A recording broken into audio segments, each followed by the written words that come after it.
Hello, my name is Ethan. This is the Advanced Concept Presentation 2. Today we are doing a little lava lamp experiment. So we have some alka-seltzer tabs here. We have a vase with some water in it, some food coloring for the water, and some oil that we will be using, some vegetable oil. So just a quick explanation of the reaction that will occur. We have this alka-seltzer here, which we will drop in the water. So the alka-seltzer has two pretty important things that we're going to be looking at, which is citric acid and sodium bicarbonate. Sodium bicarbonate is a base, citric acid is an acid. They are sworn enemies. So our chemical equation will yield, it is trisodium citrate, carbon dioxide, and water.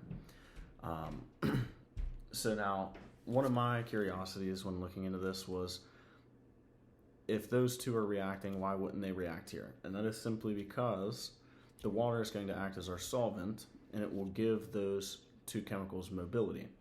Now, when they mobilize and they're moving around, then they collide. Collision is required for a chemical reaction. So these will still, over time, potentially have reaction, but it would take a really long time, and so we're going to speed that process up a whole lot with our water here. And so another important thing to note is that this is dehydrated, right? They don't want any water in here. They don't want any reaction to occur. All right. So our chemicals, like I said, the sodium bicarbonate is very important. The citric acid is very important. The products we kind of went over a little bit. So the trisodium citrate is a base, and that's kind of in alka-seltzer what's going to be helping with stomach acidity. It binds with the hydrochloric acid. I didn't really get too far into that.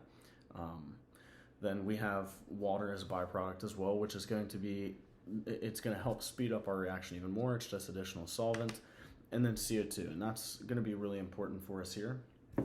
So the carbon dioxide, when it is given off down here with that chemical reaction, it is going to rise. Notice because it has a buoyancy force, because it is less dense than the vegetable oil and the water. Now, our vegetable oil is going to be sitting on top of our water here, as it is less dense than the water. So the water and the CO2 will carry the water up through the oil. When the gas is dispersed at the top, when the bubble pops, the water will once again be more dense than the oil, and it'll slowly come back down. Carries water up, loses CO2, sinks back to the bottom. So now limiting reactant, that's going to be our sodium bicarbonate, and that's because the amount of moles available are less in comparison to the citric acid. So you'll have an excess of citric acid and a limit of sodium bicarbonate. The type of reaction that we have is an acid-base reaction, and is also endothermic. I watched a very neat video of someone using infrared camera to show actually the endothermic aspect of the reaction and how the temperature drops. So the heat is being absorbed and the temperature of the water will drop. Excuse me, sorry. So I'm going to drop a few drops of this food coloring in here.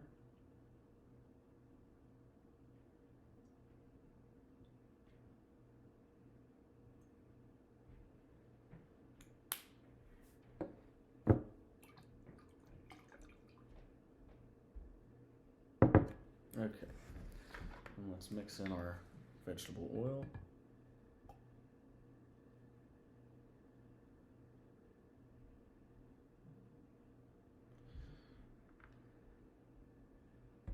I think that'll be enough for now.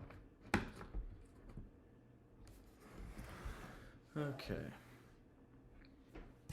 So now we're going to drop in our tablets. What's going to happen is when they reach the water, it is going to act as a solvent, like I was saying, and it'll carry these bubbles up when it gives off that carbon dioxide. It'll reach the top, the bubbles will pop, and the water will float back down to the bottom, and you'll see a nice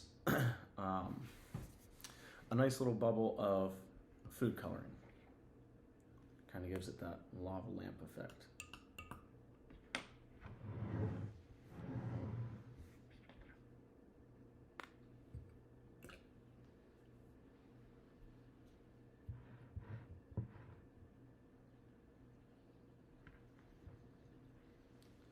So you can see it's carrying up.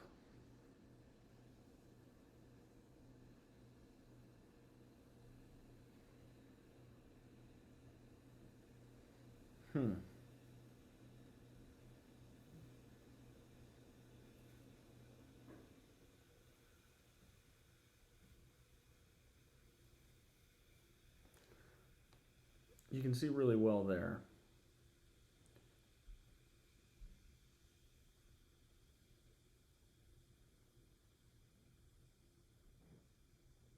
You can see all the bubbles in there. So, it's not as pretty as I would have liked it to have been.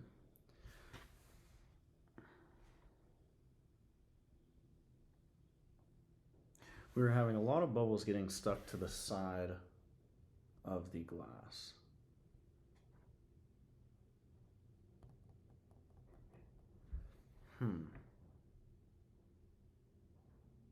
So at first I was thinking maybe there was a little bit of just residual water on the sides that was kind of obscuring it, and it was carrying too much water up, and so it was kind of obscuring our view from the sides.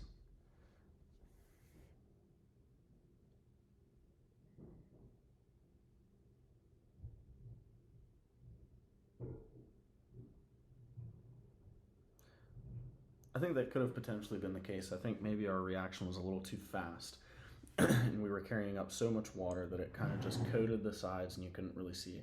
Now, from what I did see, I could see through. It's a little more difficult to see on camera. I could see through and it was carrying the bubbles up very nicely, but I think there was just too much coming up the side. So maybe a little too much water, maybe we put a little too much alka-seltzer in at the same time, and it kind of just created this huge, colossal mess. But we'll just talk about it once more. So we have our water in the bottom, which is our solvent. We have our less dense vegetable oil on top, food coloring in the water just to kind of highlight what's going on and where the bubbles are being carried. Then we added in our alka-seltzer tablets, which is the sodium bicarbonate citric acid that's broken down into trisodium citrate, carbon dioxide, and H2O. The carbon dioxide, being a gas at the bottom here, is going to be far less dense, and it creates a buoyant force, and that's going to push upwards, and it brings some water with it.